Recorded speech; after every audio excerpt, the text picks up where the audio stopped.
Hi, I'm Abby with the Heirloom Farmer, and I am terrible at recording videos, especially short videos. Every time I try and do a tutorial video or a short video, I end up recording it 20 times and then still deleting everything and not posting a video.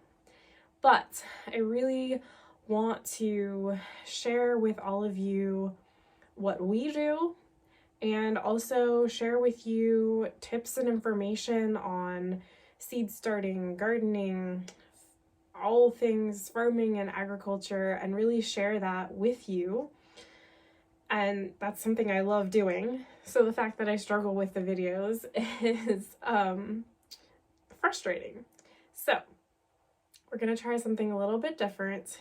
Still doing videos so that I can reach all of you who I can't necessarily meet with one-on-one, although we're getting to that point. We're gonna have more on-farm events, workshops, and education, because again, that's something that I really enjoy doing, we really enjoy doing, and want to share with all of you is that knowledge and inspiration.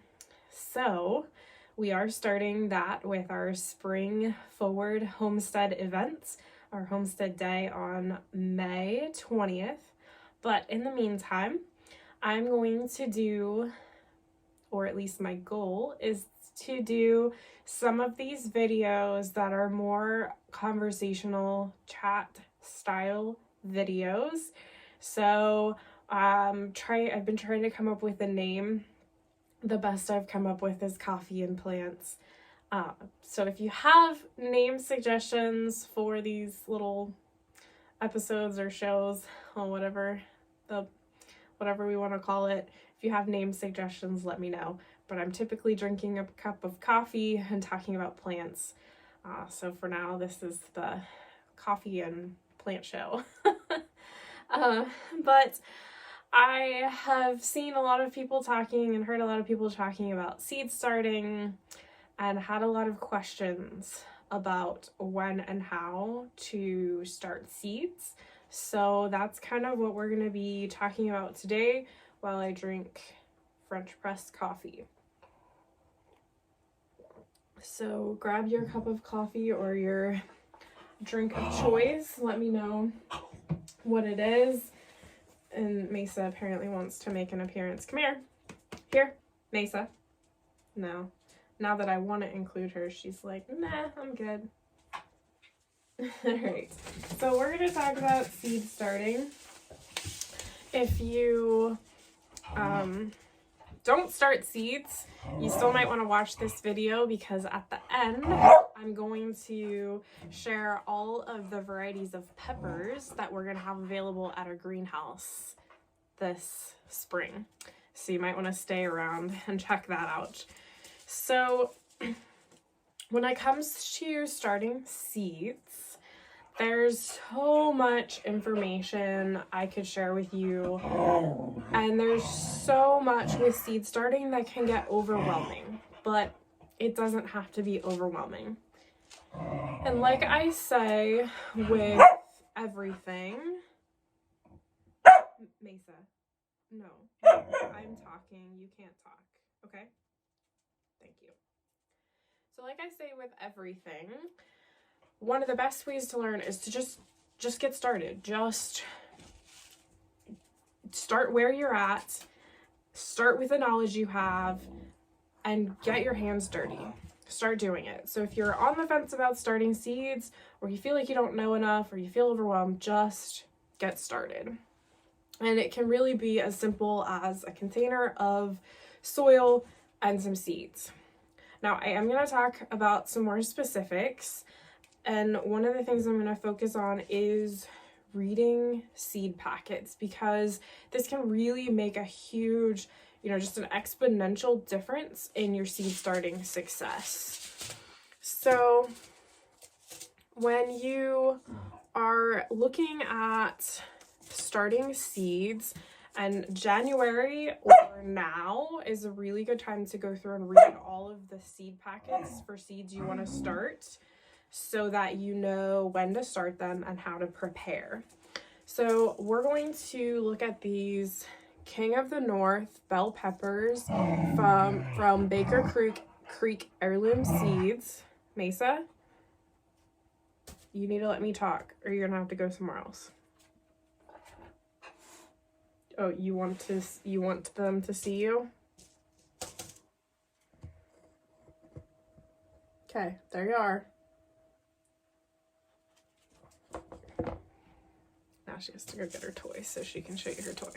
All right, so back to our regularly scheduled program. We're going to look at the back of this seed packet. So on the back of seed packets, you're going to find a lot of valuable information. And I really recommend you pay attention to this information.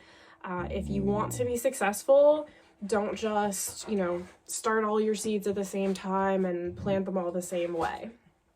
Again, I don't want to overwhelm you, but if you want to be successful, you need to know the specific requirements for the seeds you're trying to germinate. So for the bell peppers, Baker Creek always puts a little description of the plant. So King of the North peppers are a blocky fruit, are well flavored when picked green or red, early and superb for the north, hence one of the reasons we're growing them. Yields crisp green bells ripening to red right up until frost. And then they go on to give planting instructions. So it says start indoors in bright light 8 to 12 weeks before the last frost date. Heat mats help to warm soil and speed germination. Peppers often appreciate a bit of afternoon shade during the hottest summer weather. Then if you look, every seed packet or every company will be slightly different, but then they have additional information on a side panel. And this can sometimes be confusing to decipher if you've not looked at this before.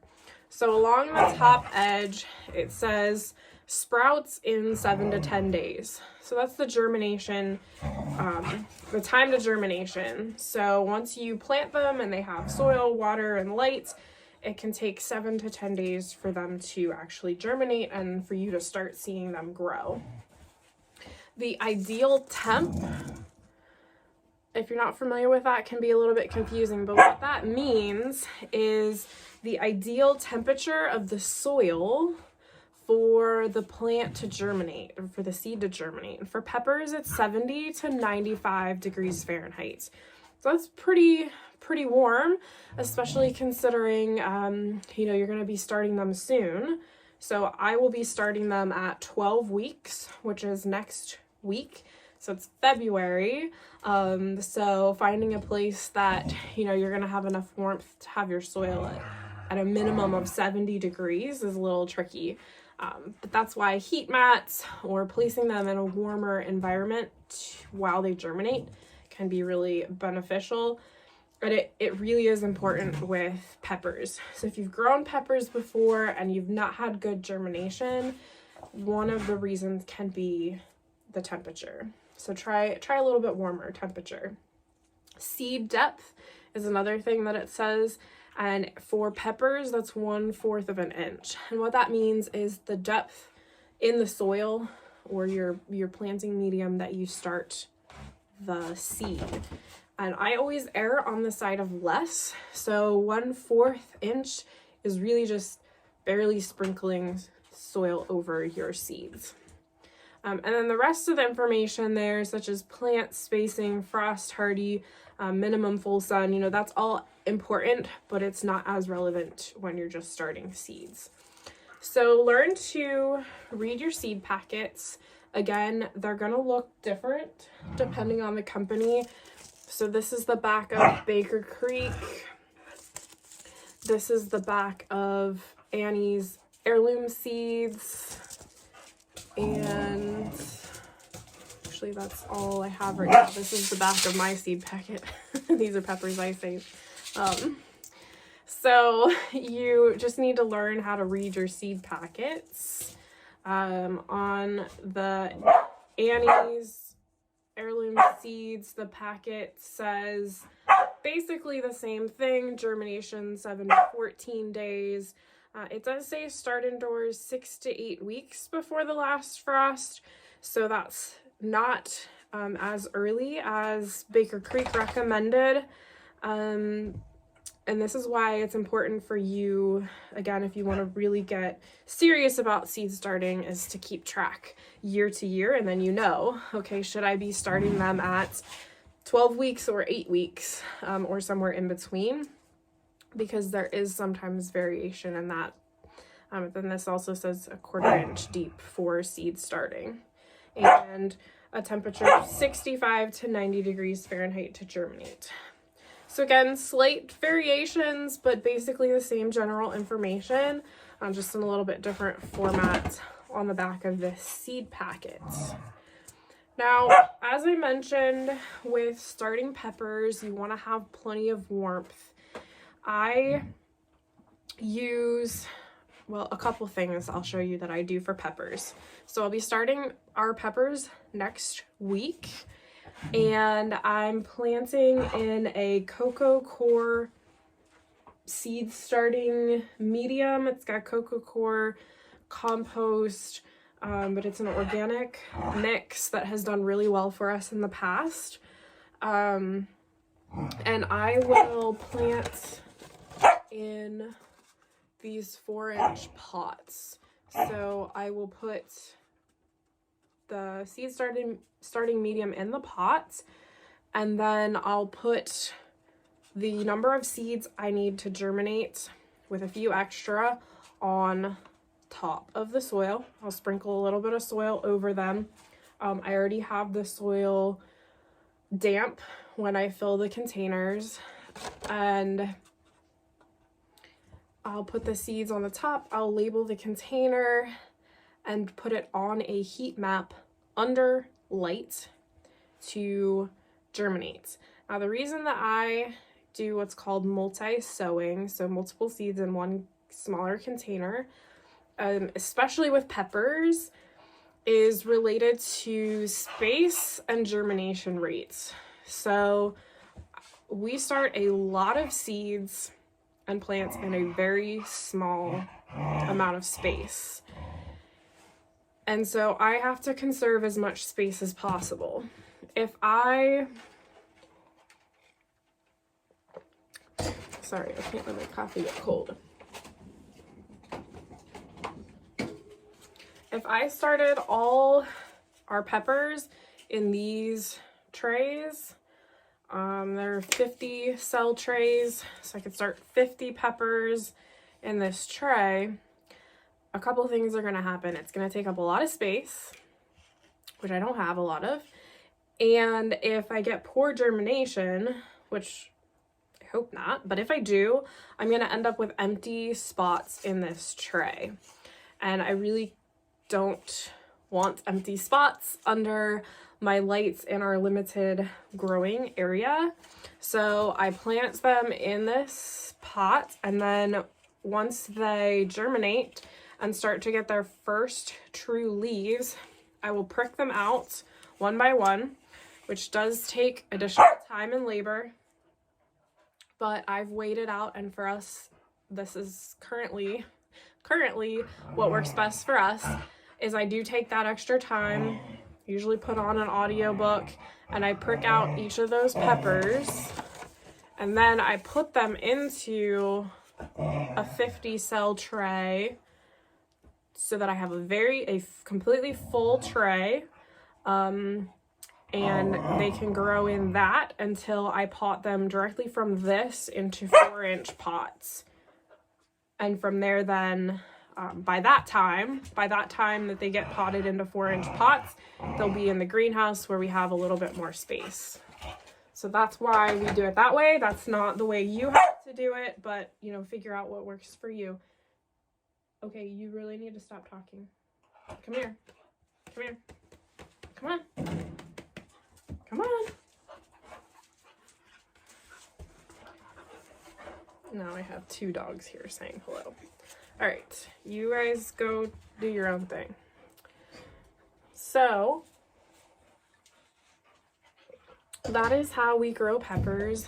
They'll be inside in the warmth under grow lights for quite a few weeks. Again, that's why it's important to save space, and then they will go out to the greenhouse once I'm confident I can keep it warm enough for the peppers to thrive. Okay, enough. Yes, enough. That's what I said, enough. All right, so now I'm gonna go through the peppers that we are growing this year, and we will have some of each of these varieties available in the greenhouse this spring if you'd like to purchase some. Starting your own seeds is great, and I really encourage you to do so. If you don't have the option or don't want to start your seeds, we would love to have you come visit our greenhouse. Or if you do start your own seeds, but you just want a little bit larger of a selection, we hope you'll look at our selection. We grow all heirlooms or open pollinated varieties with organic practices. And in some of our future videos, okay, enough. In some of our future videos, I'll be talking about some of the other practices that we use throughout the growing season, some of the things that we use to make sure we have healthy plants. But now I'm going to go through the pepper varieties that we are growing this year. So first is our fish peppers. These are a variegated hot pepper. If you watch Clarkson's Farm, the new episodes, and they were eating the peppers, the hot pepper that nobody could stand, that's my opinion of the fish pepper. But people really love them for hot peppers, adding to salsa, and they're just a beautiful pepper plant. The plant and the peppers are variegated, but if you like heat, this is the pepper for you. I'd say they're definitely hotter than a jalapeno, but can be used similar, just adjusting amounts for heat. They make a beautiful pickled pepper if you pickle them whole as well. So this is a favorite, and this is one we save seeds from. We are growing the King of the North pepper, which I already showed you. That's a bell pepper. If you like green bell peppers, you might want to consider the King of the North pepper. Even though they mature to red, you can harvest them when they're still green, and they're a green pepper. They're going to have that little bit more of a bite like you might prefer in a green pepper, where once they're red, they have a little bit more of that mellow flavor, which is my preference. We're also growing a few of the lilac bell peppers. They're just a purple version. Again, you can harvest them green or wait till they mature purple. We are growing a mini bell pepper from Annie's Heirlooms. This is the first year we've grown those, but I'm super excited about those mini bell peppers, and I have lots of ideas on stuffing them with herbs and cheese and meat, and I'm excited about those. And then also banana peppers. So more of your traditional banana pepper. That is what we are growing for our peppers this year. I would love to grow a ton more peppers. But again, we are a small greenhouse, a small grower, and so I had to really limit myself in the number of peppers we selected to grow this year. But those are the varieties that we will have. That's how we start and grow our peppers, and I will continue to share with you our seed starting process and progress, and then how we grow the plants throughout the season for healthy and successful plants, and how we do that organically. So if you have questions, let me know. Feel free to share what you're starting, the seeds that you're starting, and when you're starting them. That information is always helpful to other growers as well. And if you have tips and tricks, if you have different methods that you use for starting seeds, especially peppers, or if you have tips on how you make sure that your peppers are warm enough to germinate. Again, share all that information in the comments as others can learn from what you share, and I hope that all of you learn from what we share or are inspired to go out and try things yourself. Again, I just really encourage you to just get started. Don't worry about knowing everything. Don't worry about getting everything right. Don't worry about killing plants. You know, people always say to me like, wow, you have a green thumb. And I say, wow, if only you knew how many plants I've killed. I've killed a lot of plants, but I also learned a lot through that and grown a lot of plants successfully. But, you know, I think that killing plants is better than not growing any in the first place. Right, Masa? Right? Right? Tell them. Just grow some plants. All right. Thanks for cooperating there, Masa. So let us know what you decide to start, what you're growing, and how your garden plans are coming along. And we look forward to meeting you this spring at our Spring Forward Homestead event. Thank you, and God bless.